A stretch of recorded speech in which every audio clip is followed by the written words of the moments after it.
Ay mga kuya, magandang tanghali po kuya. Ngayong tanghali po ang aking lulutuin ay sari-saring gulay. Akin pong gagataan po. Medyo po mahal ang mga bilihin ng gulay ngayon. 3 pirasong sitaw, 10 piso.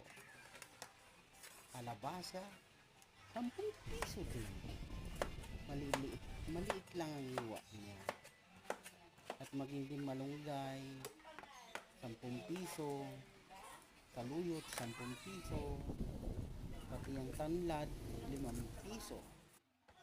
Maging ang garlic na binili ko 5 piso din. Yan guys, umabot din siya ng 70 pesos ang aking gulay ngayong tanghali. Malunggay naman, masarap to, pinagataan talaga.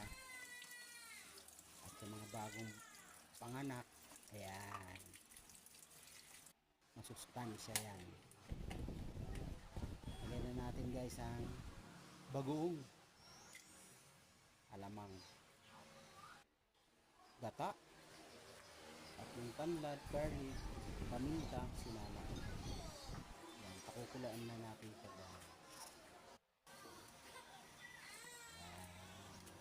Lagyan na natin ng asin, ang masarap. Tuloy na rin siya.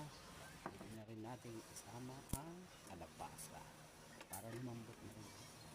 Sama na rin natin yung sitaw. Kung hindi pa ko kayo na-subscribe sa aking channel, subscribe na po kayo at share. Masusustansyang gulay ang ating pinili ngayon. Kagabing galunggong, pinito ko ngayon. Pinartner ko ngayon At sitaw. sa ginatang sari-sari gulay.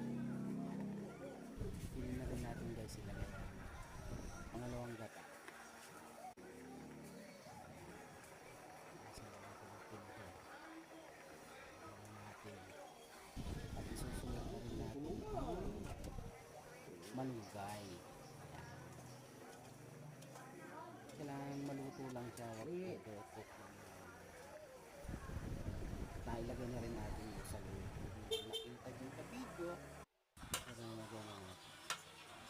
Tayo guys. Yay! Kaya na tayo. Ayan, kanin. Gata. Gatang gulay. Maraming salamat po sa mga nanood. Bye bye!